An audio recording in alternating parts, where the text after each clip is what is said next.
Sa ngalan Aklan, ipinagdiwang ang ika-78 taong anibersaryo ng kasarinlan ng bayan at ika-128 taong pagunita sa kabayanihan ng mga bayani ng Bibo.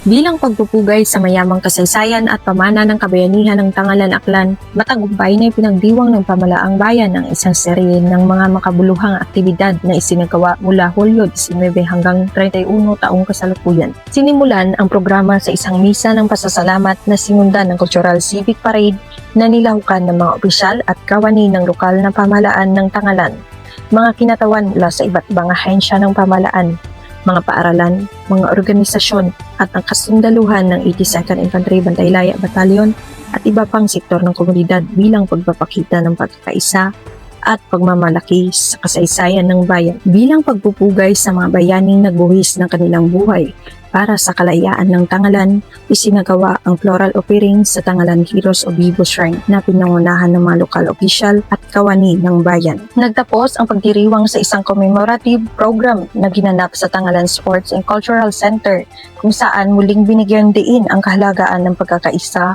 pagmamahal sa bayan at pagpapanatili ng diwa ng kabayanihan bilang inspirasyon sa kasalukuyan at sa mga susunod pang henerasyon. Dito sa Tangalan Aklan, ako si Cynthia Arellano, bantay ng mamamayan para sa kapayapaan at kaunlaran. Bilang pagdiriwang ng buwan ng Arbor, nagsagawa ng tree planting activity ang Provincial Environment and Natural Resources Office Aklan sa Puok Pork, Kalibo, Aklan.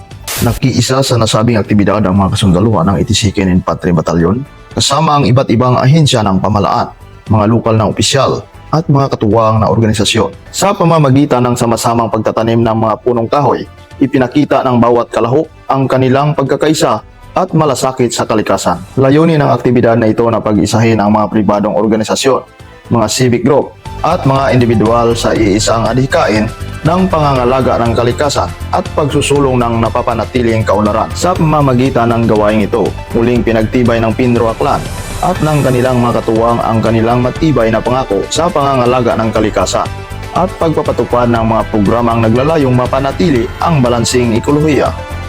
Patunay ito na sa pamamagitan ng pagkakaisa at aktibong pakikilahok ng iba't ibang sektor, mas may susulong ang pangmatagalang pangalaga sa ating kapaligiran. Mula dito sa Puok Pork, Kalibo, Aklan, ako si Luis Sonyo, bantay ng mamamayan para sa kapayapaan at kaunlaran. Bantay laya, kami laging handa. Lingkod bayan sa serbisyo'y tapat. Laging handang tumulong sa bawat hakbang. Sa inyong tabi kami maglilingkod ng buong dangal.